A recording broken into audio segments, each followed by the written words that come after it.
बोलो साईनाथ महाराज की जय। ओम साई राम। ओम साई राम। प्रिय भक्तों, हर अच्छे काम की शुरुआत मंगलाचरण से होती है। मंगलाचरण यानी मंगल आचरण, यानी पवित्र आचरण। कहते हैं किसी भी शुभ कार्य से पहले यदि देवों को बुला लें, अपने पितरों को याद कर लें, तो सारे काम सफल हो जाते हैं। साईनाथ महाराज का स्मरण भी हमारी सफलताओं का सूचक बन जाता है।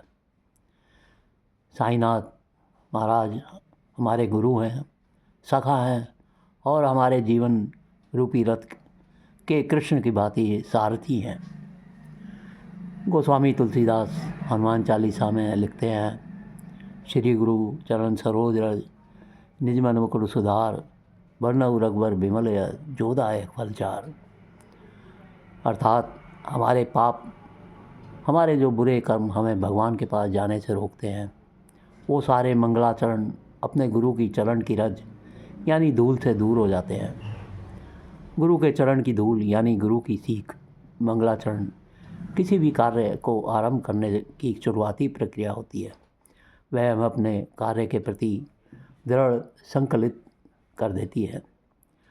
जब हमारा आचरण मंगलमयी होता तो निश्चय ही जीवन में भी मंगल ही मंगल नज़र आता है। यह जरूरी नहीं कि मंगलाचरण के लिए किसी विशेष स्थल पर धूनी जमाई जाए, मंदिर का कोई कोना तलाशा जाए, किसी जंगल में कोई सुनसान जगह ढूंढी जाए, या अपने इर्द गिर्द जमा लोगों को धुतकार कर भगाया जाए ताकि एकांतवास मिल सके।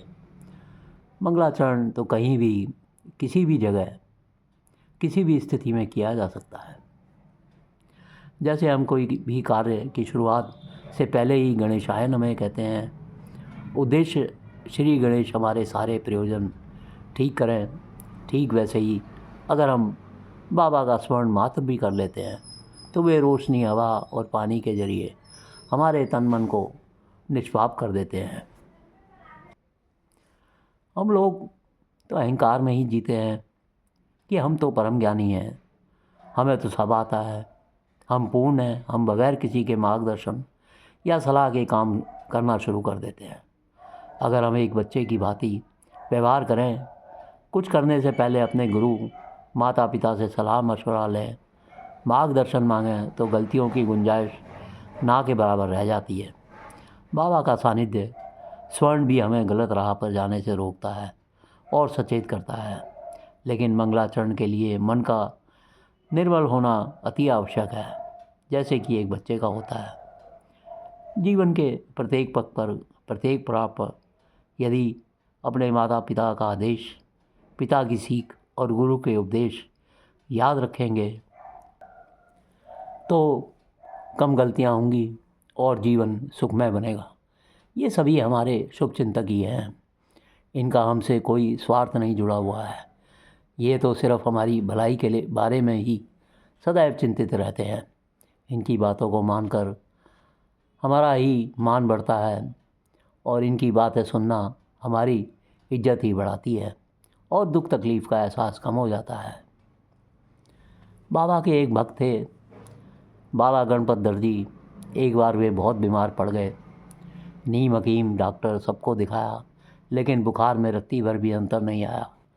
वो दौड़ा दौड़ा द्वारका माई पहुंचा और बाबा के चरणों में गिर पड़ा। बाबा ने आदेश दिया, जाओ समीप के लक्ष्मी मंदिर में बैठे एक काले कुत्ते को थोड़ा सा दही और चावल खिला दो। स्वाभाविक सी बात है कि बाबा का यह आदेश गणपत दर्जी को विचित्र जान पड़ा।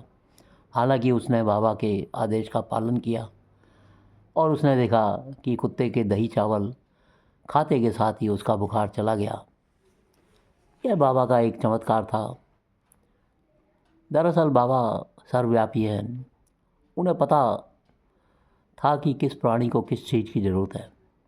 अक्सर हम अपनी पीड़ा के आगे दूसरों के दर्द को कम आंकते हैं, जबकि होना उल्टा चाहिए। अगर हम यह सोचेंगे कि फला व्यक्ति तो ज़्यादा बीमार तो मैं हूँ, उससे ज़्यादा इलाज की आवश्यकता मुझे है, तो निसंदेह अब आपकी मामूली पीड़ा और बढ़ जाएगी। कारण यह है, आपने सच्चे मन से यही तो माना कि आपका दर्द सामने वाले के दर्द से ज़्यादा अधिक है। अगर आपने सोचा होता कि मेरी तकलीफ़ सामने वाले के कष्टों से बहुत कम है, तो आपकी वही दृढ़ सोच आपकी पीड़ा को कम कर देगी। बाबा ने उस कुत्ते की पीड़ा महसूस की और गणपत दर्जी को उसे दही चावल खिलाने का आदेश दिया। गणपत जब कुत्ते को दही चावल खिला रहा था, तब कुछ देर के लिए वो अपनी तकलीफ़ भूल गया। जैसे ही मन की पीड़ा की अनुभूति विलुप्त हुई, वो भला चंगा हो गया। यह एक अनुभूति है, सुख दुख बेचैनी परमानंद की जड़ है।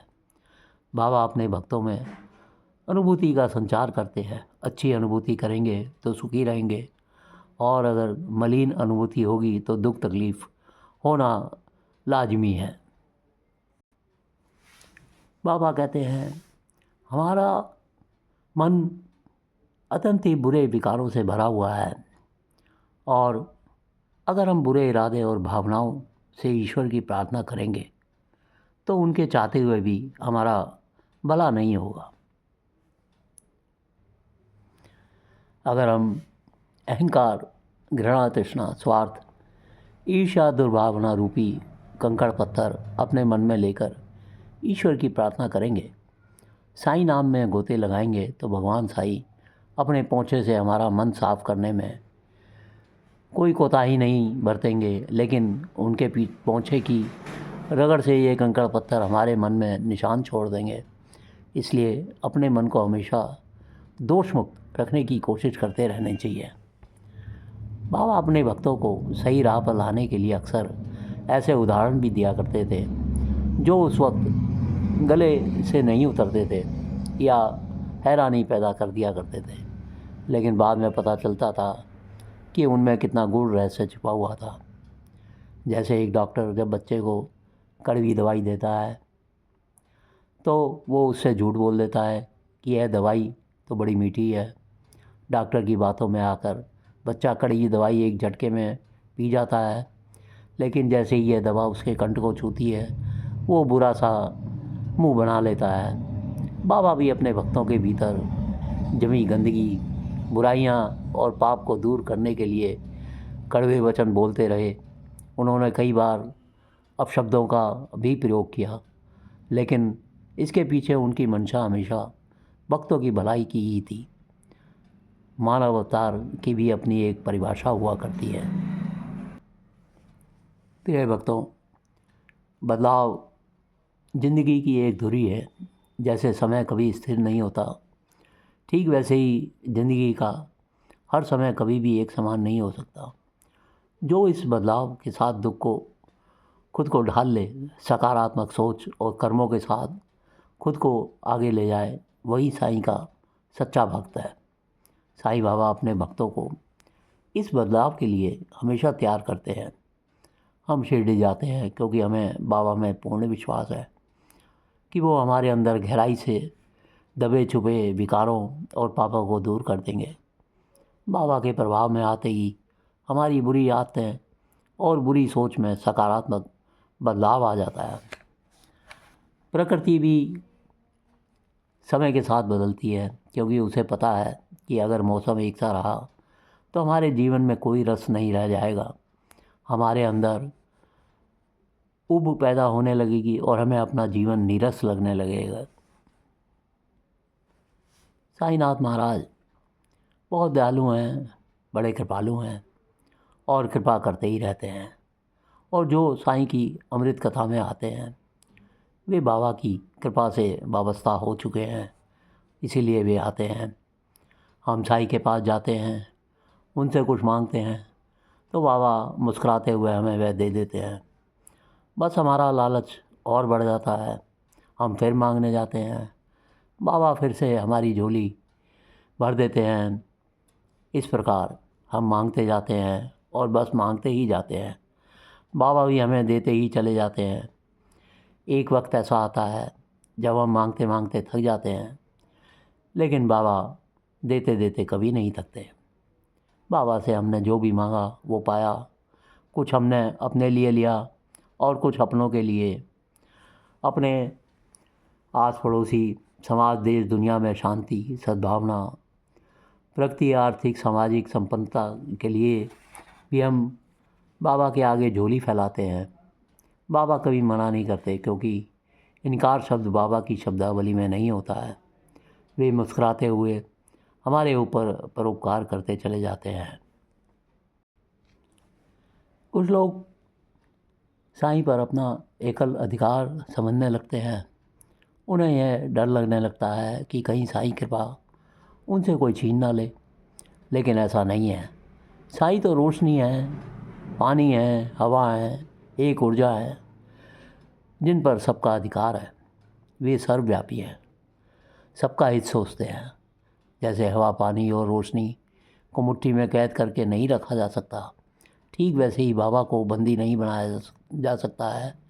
हाँ, अगर हम उन्हें अपने मन में उतार लें तो वे सदा के लिए वहाँ विराजे रहेंगे, हमेशा हमारा मार्गदर्शन करते रहेंगे। उनकी कृपा हमेशा हमारे ऊपर बनी रहेगी। साईं की दी गई चीज़ें नश्वर नहीं हैं। पानी, हवा और रोशनी अपना रूप बदल लेती हैं, लेकिन नष्ट नहीं होती हैं। पानी भाप बढ़कर आकाश में उड़ जाता है, लेकिन पुनः बादलों के जरिए बारिश बनकर वापस आ जाता है। हवा और रोशनी का व्यवहार और चरित्र भी ऐसा ही है। अपने मन से यह डर निकाल दें, भ्रम से बाहर आ जाएं। साईं कृपा कभी कोई नहीं छीन सकता है। जो छीन सकता है वो नश्वर विलासिता की चीज़ें हैं।